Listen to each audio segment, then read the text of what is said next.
के सामने है 93 नंबर क्वेश्चन। 93 नंबर क्वेश्चन क्या कहता है देखिएगा, descriptive epidemiology various information for.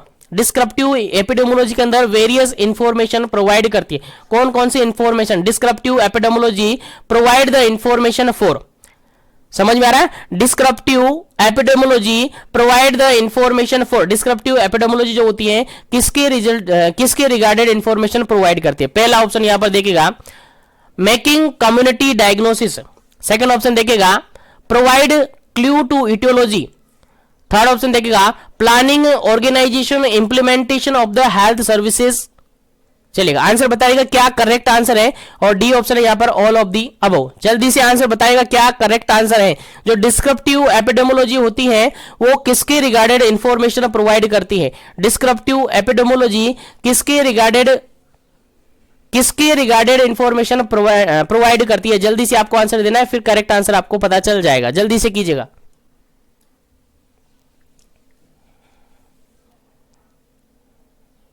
चलिए, इस क्वेश्चन का बिल्कुल राइट आंसर है all of the above. D option बिल्कुल करेक्ट आंसर है। डी ऑप्शन बिल्कुल करेक्ट आंसर है, क्योंकि यहां पर कम्युनिटी डायग्नोसिस प्रोवाइड कर सकता है, इटियोलॉजी के रिगार्डेड क्लू प्रोवाइड कर सकता है, उसके अलावा प्लानिंग ऑर्गेनाइजेशन इंप्लीमेंटेशन करवा सकता है हेल्थ केयर सर्विसेज से रिगार्डेड। तो डी ऑप्शन बिल्कुल राइट है इस क्वेश्चन के रिगार्डेड। डी ऑप्शन क्या है? बिल्कुल राइट है इस क्वेश्चन के रिगार्डेड। चलिएगा आगे बढ़ते हैं नेक्स्ट क्वेश्चन पर। 94 number question. 94 number question. 94 number question क्या कहता है देखिएगा। 94 नंबर क्वेश्चन कहता है, एनालिटिकल एपिडेमोलॉजी कंसिस्ट। जो एनालिटिकल एपिडेमोलॉजी होती है उसके अंदर क्या क्या इन्वॉल्व है? एनालिटिकल एपिडेमोलॉजी के अंदर क्या क्या शामिल होता है? आंसर आपको देना है। पहला ऑप्शन है यहां पर है case control study. Second option है कोहर्ट स्टडी। थर्ड ऑप्शन है स्टैटिक्स। फोर्थ ऑप्शन है ए एंड बी। जल्दी से आंसर देना है क्या इसका करेक्ट आंसर है। जो एनालिटिकल एपिडेमोलॉजी होती है उसके अंदर क्या क्या शामिल होते हैं? एनालिटिकल एपिडेमोलॉजी के अंदर क्या क्या शामिल होते हैं? आंसर आपको देना है। पहला ऑप्शन है case control study, second option है कोहर्ट स्टडी, थर्ड ऑप्शन है स्टैटिक्स और फोर्थ ऑप्शन है ए एंड बी। जल्दी से आंसर बताइएगा क्या इसका करेक्ट आंसर होगा। चलेगा, इस क्वेश्चन का जो बिल्कुल राइट आंसर है ऑप्शन नंबर डी बिल्कुल राइट आंसर है, ए एंड बी। जो एनालिटिकल एपिडेमोलॉजी उसके अंदर केस कंट्रोल स्टडी शामिल है, उसके अंदर कोहर्ट स्टडी शामिल होती है, उसके अंदर स्टैटिक्स शामिल नहीं होती। स्टैटिक्स जनरली जो डिस्क्रिप्टिव स्टडी होती है उसके अंदर शामिल होती है। याद रहे दोनों ऑप्शन बिल्कुल करेक्ट आंसर है इस क्वेश्चन के। चलिएगा आगे बढ़ते हैं नेक्स्ट क्वेश्चन। इस क्वेश्चन का राइट आंसर आपका क्या होता है? डी ऑप्शन बिल्कुल आपका आंसर हो जाता है, ए एंड बी। चलिएगा आगे बढ़ते हैं नेक्स्ट क्वेश्चन पर। नेक्स्ट क्वेश्चन यहां पर देखिए काफी इंपोर्टेंट क्वेश्चन है और ये क्वेश्चन आई थिंक रिपीट हुआ क्वेश्चन है, क्योंकि इग्नू यूनिवर्सिटी के जो एग्जाम हुआ है प्रीवियसली उसके अंदर आया हुआ क्वेश्चन है। चलिएगा, क्वेश्चन है 95 number question. The hallmark feature of analytical epidemiological study. जो एनालिटिकल एपिडेमोलॉजिकल स्टडी होती है उसका हॉलमार्क साइन क्या है? उसका हॉलमार्क फीचर क्या है? कुल मिलाकर यहां पर यह कहा गया है कि जो एपिडेमोलॉजिकल स्टडी अपन करते हैं उसके अंदर स्टडी किस टाइप से करते हैं, उसका फीचर बता दीजिए, वो पूछा है। चलिए, पहला ऑप्शन यहां पर use of appropriate comparison group. Second option है laboratory confirmation of the diagnosis. Third option है publication in a peer reviewed journal. और फोर्थ ऑप्शन है statistical analysis using the logistic regression. जल्दी से आंसर बताना है क्या इसका करेक्ट आंसर है। पहला ऑप्शन यहां पर है use of appropriate comparison, second option है laboratory confirmation of the diagnosis, third option है publication in peer reviewed journal और फोर्थ ऑप्शन है statistical analysis using the logistic regression. जल्दी से आंसर बता दीजिएगा क्या इसका करेक्ट आंसर है। उम्मीद करता हूं सबको याद होगा। चलेगा, इस क्वेश्चन का जो बिल्कुल राइट आंसर है, इस क्वेश्चन का जो बिल्कुल राइट आंसर है वो है आपका option number just a minute.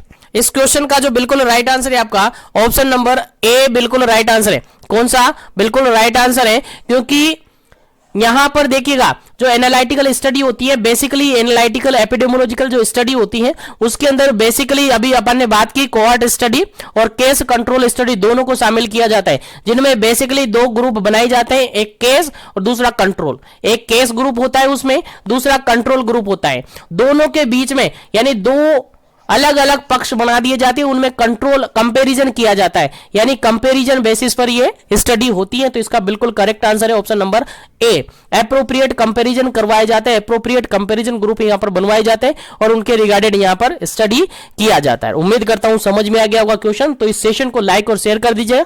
Channel पर जो भी पहली बार विजिट कर रहे हो चैनल को सब्सक्राइब करके बेल आइकन कॉल पे प्रेस कर लीजिएगा, ताकि इसी तरीके से कंटिन्यू सेशन उनको मिलता रहे। चलेगा, नेक्स्ट क्वेश्चन अपन डिस्कस करते हैं। और टेस्ट सीरीज ज्वाइन नहीं किया तो वो जो भी इंटरेस्टेड है वो टेस्ट सीरीज ज्वाइन कर सकते हैं। चलेगा, नेक्स्ट क्वेश्चन है आपके पास 96 नंबर क्वेश्चन। क्वेश्चन क्या कहता है, when analysing surveillance data by age which of the following age group is preferred. देखिए क्वेश्चन यहां पर ये है कि जो एनालाइजिंग सर्वाइलेंस के लिए जो डाटा लेते हैं बाय एज, एज के अकॉर्डिंग जो डाटा लेते हैं वो फॉलोइंग किस ग्रुप के अंदर प्रीफर्ड किया जाता है, या फॉलोइंग कौन सा ग्रुप यहां पर प्रीफर्ड किया जा सकता है। पहला ऑप्शन देखेगा 1 year age group, second option देखेगा 5 year age group, third option देखेगा 10 year age group, fourth option देखेगा depend on the disease condition. चलिएगा, जल्दी से आंसर आपको देना है फटाफट से। चलिए, इस क्वेश्चन का जो बिल्कुल करेक्ट आंसर है that is option number D, बिल्कुल राइट आंसर है। इसके रिगार्डेड डिपेंड होता है वो डिजीज पर डिपेंड होता है, उसी के रिगार्डेड यहां पर ग्रुप प्रीफर्ड किया जाता है। याद रहे, भूलना नहीं है। चलिए आगे बढ़ते हैं नेक्स्ट क्वेश्चन पर। और नेक्स्ट क्वेश्चन आपके लिए काफी इंपॉर्टेंट है, समझ में आना चाहिए। देखिएगा, क्वेश्चन पढ़ लेते हैं फिर आगे आंसर ऑप्शन देखते हैं। As a community health officer आपको ये क्वेश्चन आना चाहिए, क्योंकि काफी इजी और काफी सिंपल क्वेश्चन है। देखिएगा क्वेश्चन क्या कहता है, 97 नंबर क्वेश्चन है, a study in which children are randomly assigned to the receive either newly formed vaccine, यानी जनरली कह सकते हैं कि एक नई वैक्सीन बनाई गई है और नई वैक्सीन बनाने के लिए, नई वैक्सीन को यहां पर यूज करने के लिए उसको, और the currently available vaccine and refollowed the monitor the side effect and effectiveness of each vaccine is an example of which type of study. Question समझ में आ गया? क्वेश्चन समझ में नहीं आया तो समझिएगा, मैं बताता हूं। क्वेश्चन ये है कि नई वैक्सीन बनाई गई है, जैसा कि अभी आपने देखा कोविड-19 के अंदर अलग अलग वैक्सीन बनाई गई, उसके लिए क्या किए गए, ट्रायल किए गए, क्या किए गए, ट्रायल वगैरह किए गए। तो कोई भी वैक्सीन नहीं बनाई हुई है, यहां पर नई वैक्सीन बनाकर अवेलेबल करवाई है। अब उस वैक्सीन को फॉर्म करने के बाद उसके साइड इफेक्ट क्या रहते हैं, उसका इफेक्टिवनेस क्या होता है, उसको चेक करने के लिए कुछ बच्चों को रैंडमली सेलेक्ट करना है, कुछ बच्चों को रैंडमली सेलेक्ट करना है और सेलेक्ट करके उन पर उनका साइड इफेक्ट और इफेक्टिवनेस चेक करना है। तो ये किस टाइप की स्टडी, क्वेश्चन समझ में आ गया होगा। आई थिंक ये क्वेश्चन आपको समझ में आ गया होगा। तो ऑप्शन देखते हैं, फिर आंसर आपको देना है जल्दी से। पहला ऑप्शन यहां पर देखिएगा, पहला ऑप्शन है यहां पर एक्सपेरिमेंटल स्टडी, सेकंड ऑप्शन यहां पर क्लिनिकल ट्रायल, थर्ड ऑप्शन यहां पर case control study, third option यहां पर, फोर्थ ऑप्शन यहां पर है ए एंड बी। यहां पर ऑप्शन चेंज कर लीजिएगा आप, ये ए ऑप्शन है, ये बी ऑप्शन है, ये सी है, ये यहां डी है। ठीक है, यहां पर गलत हो गया ऑप्शन, परेशान नहीं होना बिल्कुल। तो यहां पर देखिएगा क्वेश्चन समझ में आ गया ना क्वेश्चन। उसके बाद ऑप्शन है experimental study, clinical trial study, case control study, या फिर ए एंड बी। जल्दी से आंसर देना है, फिर करेक्ट आंसर मैं आपको बता रहा हूं। चलेगा, इस क्वेश्चन का जो बिल्कुल करेक्ट आंसर होगा आपका ऑप्शन नंबर डी होगा, ऑप्शन नंबर फोर्थ नंबर का होगा, ऑप्शन नंबर फोर्थ नंबर का होगा, जिसके अंदर ए और बी बिल्कुल सही है। देखिए इस टाइप की जो स्टडी होती है इसको एक्सपेरिमेंटल स्टडी कहते हैं, इस टाइप की जो स्टडी होती है उसको क्लिनिकल ट्रायल स्टडी कहते हैं। क्यों? क्योंकि कोई भी बच्चे, मान के चले कोई वैक्सीन बनाई है और उस वैक्सीन को उसके साइड इफेक्ट चेक करने के लिए, उसका इफेक्टिवनेस चेक करने के लिए उसको यूज करना है। तो रैंडमली कम्युनिटी में जाकर कुछ बच्चे उठा लेंगे, रैंडमली, ऐसा नहीं है कि पर्टिकुलर उसको उठाए, कुछ बच्चे रैंडमली उठाते हैं और रैंडमली सेलेक्ट करने के बाद उन पर ट्रायल किया जाता है, इसलिए इसको क्लिनिकल ट्रायल कहते हैं। उसके बाद ये क्या है, एक तरफ का एक्सपेरिमेंट है, इसलिए एक्सपेरिमेंटल भी इसको कहते हैं। यानी दोनों फीचर्स यहां पर होते हैं, दोनों टाइप की स्टडी करके हम ऐसा कर सकते हैं। ठीक है, तो एक्सपेरिमेंटल और क्लिनिकल ट्रायल इसके अंदर आ जाता है। बिल्कुल राइट आंसर हो जाता है आपका ऑप्शन नंबर डी, ए और बी दोनों ऑप्शन यहां पर सही हैं। चलिएगा आगे बढ़ते हैं नेक्स्ट क्वेश्चन पर। 98 नंबर क्वेश्चन है, नेक्स्ट क्वेश्चन है आपका 98 नंबर क्वेश्चन है और क्वेश्चन सिंपल सा है। देखिएगा क्वेश्चन क्या कहता है, 98 नंबर क्वेश्चन में कहता है a cohort study differ from the case control study. दो टाइप की एनालिटिकल स्टडी के अंदर दो टाइप की स्टडी शामिल होती है, आप सबको बता दिया मैंने, दो टाइप की स्टडी शामिल होती है एनालिटिकल स्टडी के अंदर। पहली एनालिटिकल स्टडी के अंदर शामिल होती है ये केस कंट्रोल स्टडी, दूसरी स्टडी होती है कोहर्ट स्टडी। तो यहां पर बताना है कि कोहर्ट स्टडी कोहर्ट स्टडी जो केस कंट्रोल स्टडी है उससे किस तरीके से डिफरेंट है, क्या डिफरेंस है दोनों में आपस में, वो आपको बताना है। ठीक है, तो ऑप्शन के अकॉर्डिंग आंसर बताना है कि केस कंट्रोल स्टडी और कोहर्ट स्टडी में आपस में क्या डिफरेंस होता है, वो डिफरेंस आपको बताना है। पहला ऑप्शन यहां पर देखिएगा, ऑप्शन थोड़े बड़े हैं तो समझने की कोशिश कीजिए। पहला ऑप्शन यहां पर है subject are enrolled and categorise on the basis of their exposure status in a cohort study but not in case control study. ठीक है, यानी कि सब्जेक्ट को एनरोल किया जाता है उनकी कैटेगरी वाइज, किस पर बेसिस करके, एक्सपोजर स्टेटस पर, कि वो किस तरीके से एक्सपोज हुए हैं, किस तरीके से एक्सपोजर स्टेटस उनका है, उसके बेसिस पर कैटेगराइज किया जाता है कोहर्ट स्टडी के अंदर। लेकिन केस कंट्रोल स्टडी के अंदर ऐसा नहीं होता है। एक तो डिफरेंस ये है। दूसरा डिफरेंस अपन देखें, सही डिफरेंस बताना है, ध्यान रखें दोनों में डिफरेंस अपन को देखना है। पहला डिफरेंस हो गया। सेकंड देखिएगा, subject are asked about their exposure status in a cohort study. Cohort study के अंदर सब्जेक्ट से खुद से पूछा जाएगा, जिससे वो एक्सपोजर हुआ है उससे पूछा जाएगा, लेकिन केस कंट्रोल में ऐसा नहीं होता है। थर्ड ऑप्शन की बात करें तो cohort study require many year to conduct. Cohort study में ज्यादा टाइम लगता है कंडक्ट करने में, लेकिन केस कंट्रोल में ऐसा नहीं होता है। डी ऑप्शन है cohort study are conducted to investigate chronic disease,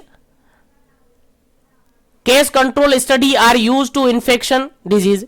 क्या ऐसा है, यानी कोहर्ट स्टडी को तो जो क्रोनिक डिजीज है उसमें काम में लिया जाता है और केस कंट्रोल में जो इन्फेक्शन होता है जनरली उसमें काम में लिया जाता है। तो जल्दी से बताइए क्या इसका करेक्ट आंसर है।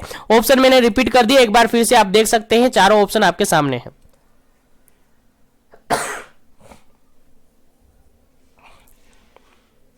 चलेगा, हम यहां पर एलिमिनेशन मेथड लगाकर इसको सोल्व करते हैं। चलेगा, एलिमिनेशन मेथड लगाकर अपन इसको सोल्व करते हैं। तो सबसे पहले डी ऑप्शन पर चलते हैं और यहां पर क्या लिखा है देखिए, cohort study are the conduct to investigate the chronic study but case control study are use to infection.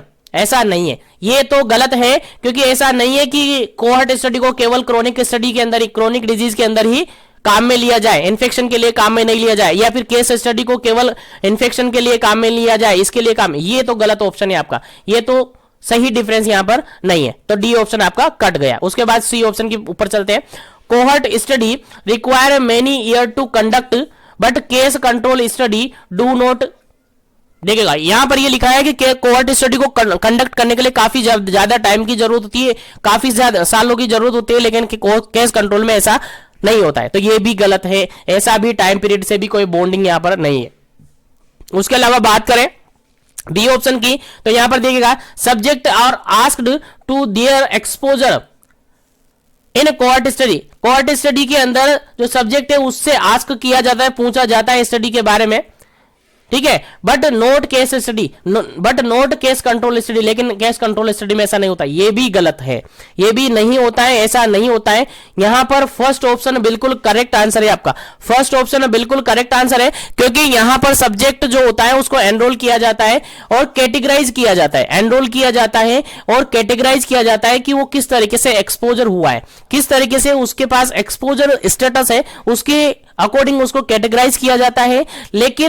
लेकिन अगर अपन बात करें कोर्ट स्टडी की, तो कोर्ट स्टडी में ऐसा नहीं किया जाता है। ये बिल्कुल सही डिफरेंस है, बिल्कुल राइट आंसर हो जाता है आपका ऑप्शन नंबर ए, बिल्कुल राइट आंसर है। उम्मीद है समझ में आ गया होगा, नहीं समझ में आया तो एक बार फिर से इसको समझिएगा और case control study, court study को थोड़ा सा एक बार पढ़ लीजिएगा, आपको काफी अच्छे से समझ में आ जाएगा। चलिएगा नेक्स्ट क्वेश्चन है आपके सामने, नेक्स्ट क्वेश्चन है आपके सामने 99 नंबर क्वेश्चन है, काफी सीधा सा क्वेश्चन है। BCG vaccine immunisation, BCG immunisation is किस लेवल का प्रिवेंशन है? सीधा सा क्वेश्चन है यार, इसमें क्या बताना, बार बार मैं रिपीट कर रहा हूं आपको, बार बार बता रहा हूं, इसमें ज्यादा कंफ्यूजन वाली बात ही नहीं है। ठीक है, तो बीसीजी इम्यूनाइजेशन के रिगार्डेड कौन सी लेवल ऑफ प्रिवेंशन है? क्या प्राइमरी लेवल ऑफ प्रिवेंशन है, क्या सेकेंडरी लेवल ऑफ प्रिवेंशन है, क्या टर्सरी लेवल ऑफ प्रिवेंशन है, क्या ऑल ऑफ दीज है? जल्दी से आंसर देना है।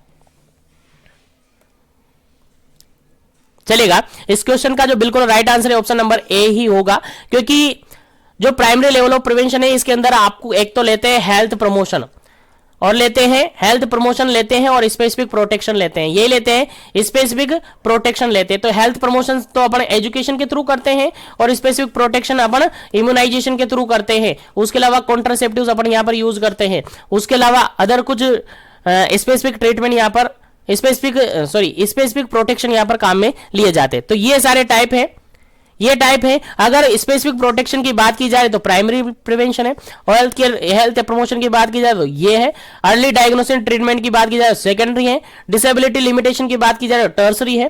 तो इस टाइप के जो क्वेश्चन है लेवल ऑफ प्रिवेंशन से रिगार्डेड जो क्वेश्चन है काफी सारे मैंने अवेलेबल करवा रखे हैं, ऑलरेडी मैंने प्रीवियसली सेशन में बता रखे हैं। लेवल ऑफ प्रिवेंशन से रिगार्डेड आपके एग्जाम में 100% क्वेश्चन आएगा, 100% क्वेश्चन आएगा। तो उन लेवल ऑफ प्रिवेंशन के सेशन को कभी भी भूलना नहीं है, एक बार जरूर विजिट करना है जैसे ही आपको टाइम मिले। चलेगा, आज का लास्ट क्वेश्चन अपने पास है, 100 नंबर क्वेश्चन है, 100 नंबर क्वेश्चन है। इस क्वेश्चन को आप सोल्व करेंगे, इस क्वेश्चन का आंसर आप मुझे बताएंगे, फिर इस क्वेश्चन का राइट आंसर आपको मैं बताऊंगा नेक्स्ट सेशन के अंदर। क्वेश्चन ये कहता है, 100 नंबर क्वेश्चन ये कहता है कि the first complete census of India, India के अंदर जो सबसे पहली जनगणना हुई थी वो कब हुई थी? कंडक्टेड वाज, कब हुई थी? पहला ऑप्शन है 1911 में, सेकंड ऑप्शन है 1901 1901 में, थर्ड ऑप्शन है 1891 1891 में, फोर्थ ऑप्शन है 1881 1881 में। जल्दी से आपको आंसर कमेंट करना है। कमेंट कैसे करना है? लिखना है 100 के बाद लिखना है ए सही है तो ए, बी सही है तो बी, सी सही है तो सी और डी सही है तो डी, और उसके बाद आपको कमेंट क्या कर देना है? सबमिट कर देना है। आपका कमेंट मेरे पास पहुंच जाएगा, मैं देख लूंगा और मैं आपको बता दूंगा। चलेगा, नेक्स्ट सेशन के अंदर बात करेंगे रिमेनिंग क्वेश्चन की। उम्मीद करता हूं यहां तक कि आज के क्वेश्चन आपने काफी अच्छी तरीके से पढ़े होंगे।